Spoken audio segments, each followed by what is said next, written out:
جو بھی غلط فہمی ہے کہ جی آپ شروع سے غلام تھے، پیدا ہی غلام کے طور پر ہوئے، یہ غلط بات ہے، ایسا نہیں ہے۔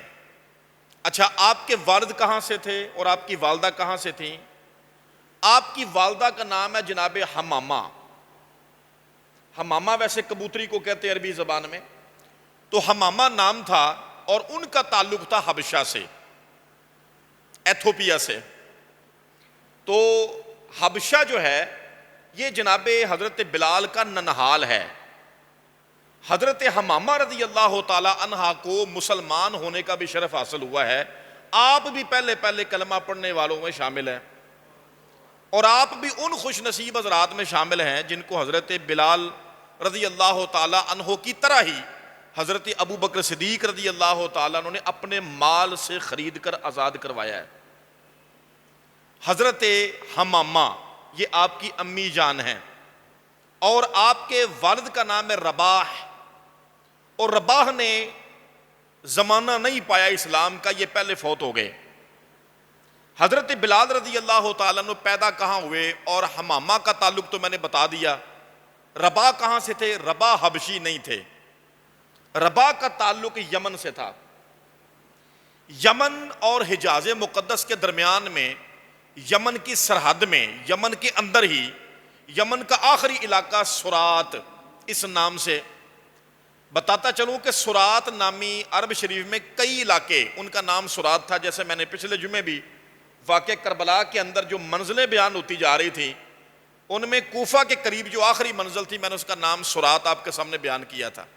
یعنی ایک سرات وہاں پر بھی تھا، اور ایک سرات نامی علاقہ مصر کے قریب بھی تھا، اور ایک سرات نامی علاقہ یہاں یمن کی سرحد پہ آخر میں، اور سرات کے اس طرف کو پھر آگے عرب شریف سٹارٹ ہو جاتا تھا۔ سرات سے تعلق ہے آپ کے والد جناب رباح کا۔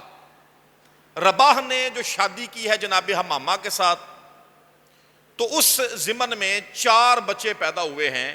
جناب بلال، آپ کے 3 بہن بھائی اور بھی تھے۔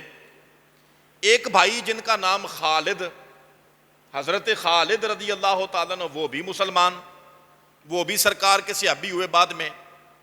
ایک اور بھائی ملتے ہیں، ذکر ملتا ہے، لیکن ان کا نام کتابوں میں نہیں ملتا ہے۔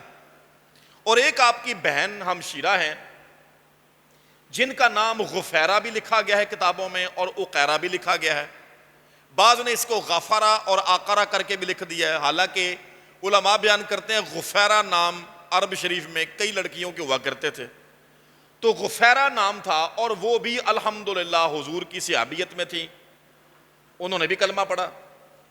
تو ان کا بچپن یہیں پر سرات میں گزرا ہے۔ حضرت بلال آزاد تھے، مادری لحاظ سے بھی اور پدری لحاظ سے بھی، آپ غلام نہیں تھے۔ آپ کے والد جو ہیں رباح، ان کا بزنس تھا چمڑے کا۔ سرات اس وقت چمڑے کا بہت بڑا علاقہ سمجھا جاتا تھا، چمڑے کے بیوپار کا۔ تو حضرت بلال کے والد آپ چمڑے کے بہت زبردست بیوپاری تھے، تادرج کہہ لیں، اور بزنس بڑا وسیع تھا۔ پیسہ جناب بلال نے یوں سمجھے پیدا ہوئے ہیں تو منہ میں سونے کا چمچ لے کے پیدا ہوئے ہیں۔ آپ غلام نہیں تھے پیدائشی طور پہ، نہ ہی آپ فقیر تھے۔ والد صاحب کا انتقال ہو گیا، آپ سارے بہن بھائی چھوٹے چھوٹے تھے۔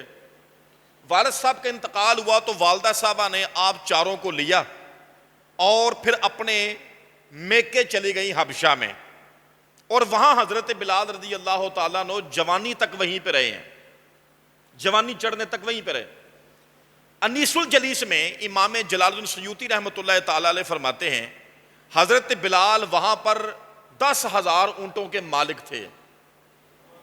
توجہ ہوئی، 10,000 اونٹوں کے مالک۔ میں نے کتاب کا نام اور امام کا نام بھی لیا جنہوں نے کتاب لکھی۔ 10,000 اونٹوں کا جو مالک ہو وہ کوئی فقیر ہوتا ہے، اور مالک تھے، کسی کے نوکر نہیں، غلام نہیں تھے، آزاد تھے، اور آپ کے اندر بڑے بڑے نوکر کام کرتے تھے، بڑے بڑے غلام تھے جو اونٹوں کی دیکھ ریکھ کرتے تھے۔